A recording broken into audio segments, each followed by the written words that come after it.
what Johnny Kashama has to tell us about the importance of the biodiversity of seeds. Johnny is a professor at Collège Boréal, and he is in charge of the greenhouse there and in charge of some very exciting programs with respect to growing seeds from around the world in the Sudbury region in order to help the newcomers to our area find some of the foods that they would be familiar with from their home countries of origin. And so this is what we're up to for the next 15 minutes. So again, I know this is so difficult. We're so excited about being live in person. We're in the middle of conversations with people that we are talking to at our booths. But if anybody's running a booth, if you could start to whisper, we would love to give Johnny an audience experience that will be very pleasant from his perspective as a speaker and from your perspective as a listener. So we are going to, for 15 minutes, Johnny's going to talk about this. I really appreciate, I've got to know Johnny over the last couple of years, and we've done a lot of collaborative projects together. So Johnny, here's your 15 minutes. Thank you very much, Rachel. So as Rachel said, so biodiversity is very, very important. And I think that Peggy, of Three Fork Farms, is, underlined that as well. So most of the time we have seeds which are not really related very well to the environment that we're living in. So that's why diversifying seeds which are going to be adapted mostly on where you are in the province you are is very important. So as you can see here, we're talking about diversity. So who can tell me what is on the left-hand side? What is that? $10. Yes, Amaranth, that's very good. Okay, you'll get your $10. And then here we also have, as you can see, you have red, corn, yellow, purple. This is normally what it's meant to be. Because nowadays we just having one variety. Why? Because they just, develop one trait of the variety. For instance, the sugar, sweetness. Make sure you can see your beautiful eyes in the middle of the screen. Okay, thank you. Okay, so then what the industry did, it just, making just one variety, which is sweet, which, people like, and then they just grow it. And then they forget about, diversity. So diversity is our food life insurance. So crop diversity, that keeps our system strong and resilient against, the real and menacing threats. And that's why nowadays, if we have some difficulty with, for instance, for potato, if it gets a disease, where do they go? They go back to the Andeans, mountains in Peru, where where the potato originates, and then they look for genes which are going, the resistance genes that they're going to use to insert in those potato varieties which have, sickness. So more than 40% of our daily calories come from 3 staple crops. Just 4. So rice, wheat, and maize. That's it. Maize or corn. And then other things people just forget. Why? Because these are the crops that interest the industry. Because with wheat, you find wheat everywhere. So you're going to find it like in starch, and then you're going to find it in powder. So everything. So flour, everything that people are doing mostly in food industry, it is based on wheat and corn. So this one I was just showing you why it is important to have biodiversity. So did you know that not all bananas are yellow and curved like a half moon? So some are straight, some are stumpy, some are even red. So there are actually 1,000 different varieties of banana. But you know only one. Which one? Cavendish. This is the one you know. But you have more than 1,000 different varieties. Why?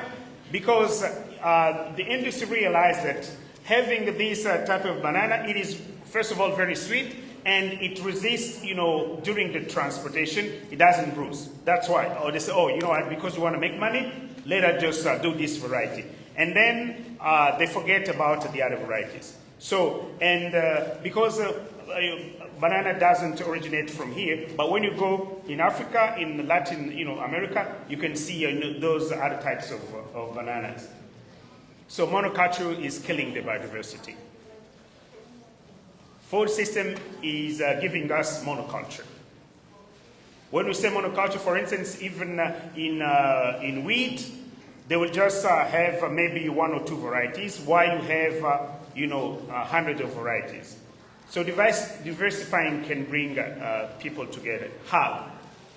For instance, what we're doing now at Collège Boréal, so we have started this research on the adaptability of ethnic vegetables in the, Sudbury climates. So we started that now 1 year ago. So we're going now on our second season, and I will show you the crop that we're doing. So in this sense, people know what is Africa. People knows what is the Caribbean. People knows what is Asia, and so on. Because some of the vegetables that I'm going to present to you, some come from Asia, others from Caribbean, and others from Africa. So in ecology, they talk about species evenness, refers to how close in numbers each species in the environment is. When you work around the road, you're just going to see wheat and you see soybean and corn. That's it. If you want to see something else, you need to go in Leamington, to see things being grown in the greenhouse. So evenness is very, very important. So mathematically, it is defined as the diversity index, or a measure of biodiversity which quantifies how equal the community is numerically. Okay? So as I said, you see soybeans, corn, and wheat. But you don't see much beans, spinach, and cucumber. It's only in the greenhouse. But in the greenhouse, it is really controlled. Even a kid, a child, so becomes strong when he goes through adversities. So all the human beings, this is how we are. The same for the varieties as well. If you take a variety which comes from here, you take it to Africa, I don't think that is going to survive because we don't have those greenhouses. It needs to be grown outside, and then if it doesn't have those genes, resistant genes, then it's going to to die. So it's very, very important, the biodiversity. So this is some of what we are producing at Collège Boréal through our research. So who knows this? What is? Oh, I'm sorry, it is not showing. Oh, okay. Sorry. Can we go on the second slide? The other slide. Oh, okay. I'm sorry. So then I wanted to show you Jamaican sorrel. Jamaican sorrel is. I will just turn. Can I turn the computer? I think it's going to be easy that way. Everybody has good eyes. Good. So this is Jamaican sorrel, okay? And you can make tea from that. You can dry it, okay? And it will look like this. Some of you have already seen that. So you see, they say Jamaican tea or whatever. So then 80 grams, so 85 grams of this, you can make around 2 liters. 2 liters of a drink. And this very, very important, very, very good health benefit. It has been reported that it can. You have researches which shows that it's going to lower your high blood pressure. Okay.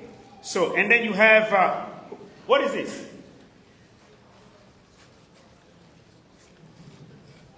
It looks like what? Tomato? Okay, $10. Yes? No?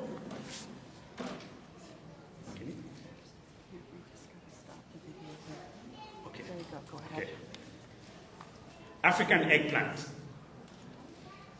It looks like eggs. Yeah, so that's why they say eggplant, because it looks like egg. So the one that you have purple doesn't look really like egg. This one looks like real egg. It's white and it has egg shape.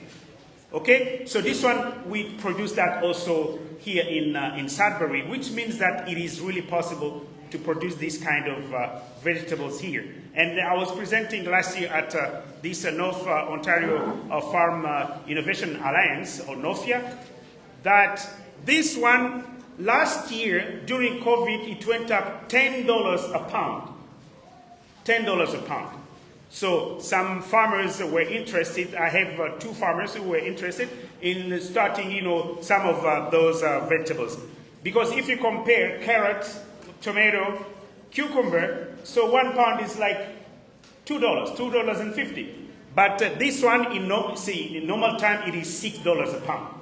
And you produce it the same way you produce it, other eggplant. Okay? Okay, let's move on. April is not moving on.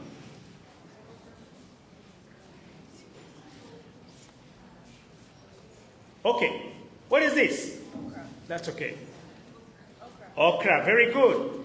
Okra, some people don't like it really because of what?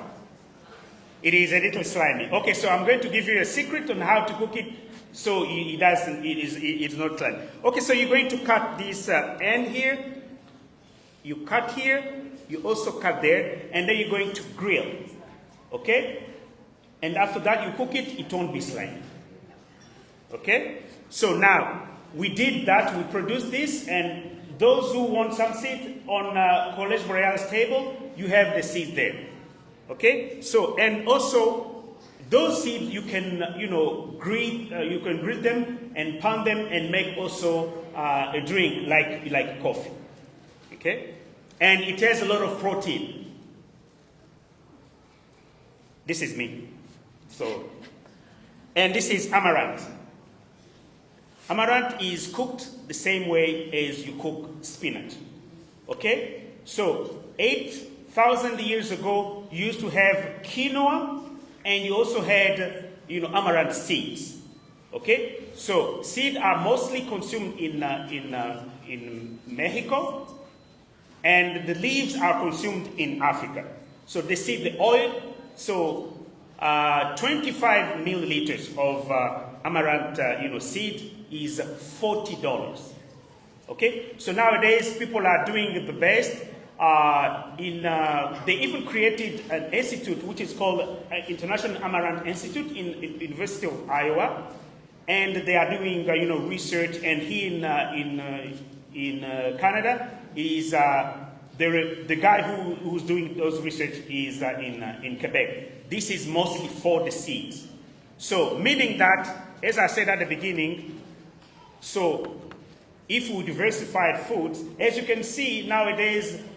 Those who lived in Sudbury, I don't know, 20 years ago, you didn't see a lot of people come, immigrant people. Now you have them at the university here. You have, people from India all over, almost Sudbury. So meaning that we diversify, the population is diversified, but also our food also is going to be diversified. And this is how we're going to deepen the understanding of each other. What do you eat? Oh, I don't eat only, cucumber and tomato, but I can also eat amaranth or even also amaranth seeds. So, other than that, I'm going to thank you very much for your presence and also, following my presentation. And if you have any question, so I can, answer them. Thank you very much.